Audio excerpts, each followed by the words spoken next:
একজন মা যখন তার মেয়ের মৃত্যুর খবর শুনে আর.জি.কর হসপিটালে ছুটে গেল তার মেয়েকে দেখতে, সেই মাকে কি হেনস্থা হতে হয়েছিল একবার নিজের মুখ থেকেই শুনে নিন। আপনারা কোর্টে গেলেন, সিবিআই তদন্ত দিল, কেন এই আস্থা চলে গেল? দেরি হয়ে যাচ্ছিল ওদের, ব্যাপারটা আমাদের ভালো লাগছিল না। দেখুন, আমি তো মা, আমি তো সব হারিয়ে ফেলেছি। আজকেই সেই অভিশপ্ত দিনটা, সেই দিনটা যেন কোনো মায়ের কাছে আর না আসে। আজকে আমার মনের অবস্থা কি আমি বলে বোঝাতে পারবো না। তো সেই দিনটা ওই হসপিটাল থেকে একজন ফোন করে আমাদের বলেন, আপনারা আসুন, আপনার মেয়ে অসুস্থ। তাকে আমরা বারবার বলছি, আমার মেয়ের কি হয়েছে? তখন সে বলছে, আমি কি ডক্টর, আমি বলতে পারি না, আপনারা আসুন। তখন আমরা তাড়াতাড়ি আমাদের ড্রাইভারকে ডেকে নিয়ে যখন বেরিয়ে গেছি, তখন তিনি বলছেন, আমি হসপিটালের সুপার বলছি, আপনার মেয়ে সুইসাইড করেছে। তখন তো আমরা জানি যে সব শেষ হয়ে গেছে, আমার আর কিছুই নেই।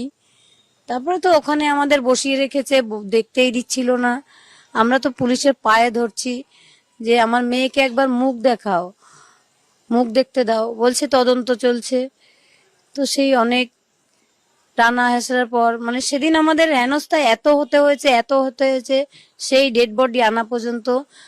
আমাদের ওরা খুব প্রেসারে রেখেছিল। মেয়েটার গাড়িটাও ভাঙার চেষ্টা করছিল। আমরা চেষ্টা করছি। পুলিশ পুলিশ খুব তাড়াহুড়া করে আমাদের বার করে দেওয়ার জন্য চেষ্টা করছিল।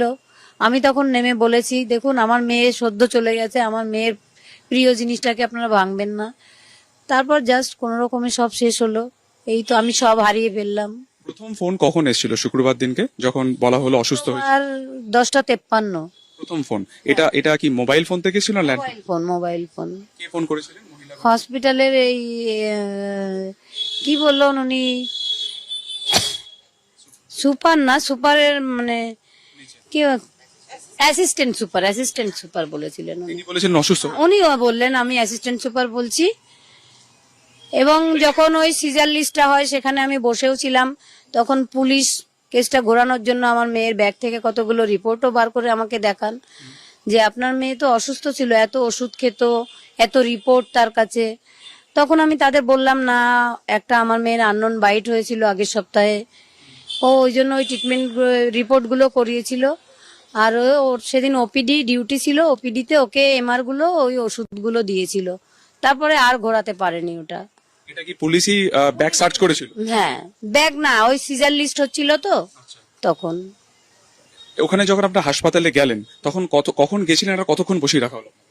আমরা প্রায় 12:30 নাগাদ ঢুকে গেছি হসপিটালে। তো আমাদের ওই 3টে নাগাদ দেখতে দিয়েছিল।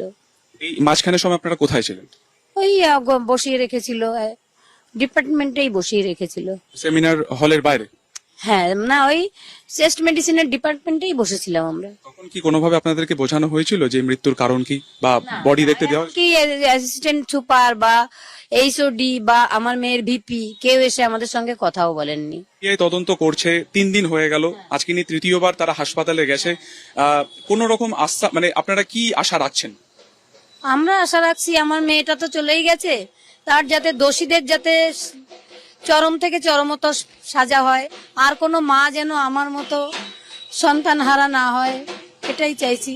আপনার মেয়ের এই ঘটনাকে কেন্দ্র করে দেশ জুড়ে কার্যত উত্তাল রাজ্য রাজনীতি।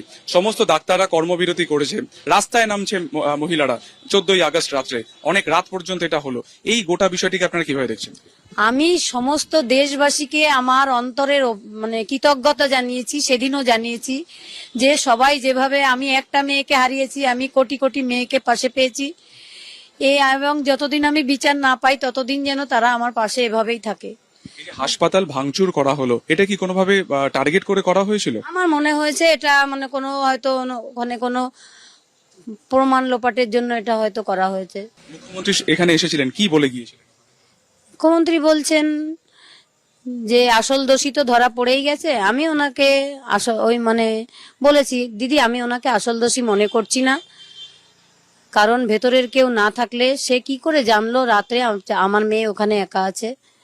ভেতরের কেউ অবশ্যই জড়িত আছে। উনি তখন বললেন, পুলিশ অফিসারের দিকে তাকিয়ে, এটা আমারও কোশ্চেন।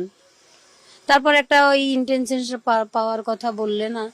আমি বললাম যে আপনি ওটা মেয়ের নামে কিছু করে রাখবেন, এটা বলেছেন। আমি বলেছি দিদি আমি ওটা নিতে পারবো না, ওটা আমার মেয়েই আমাকে সি বলবে। আমি আগে দোষীদের সাজা হোক, দোষীরা ধরা পড়ুক, তদন্ত নিরপেক্ষ হোক, আমি অবশ্যই নেব, তার পাওনা আমি কেন নেব না।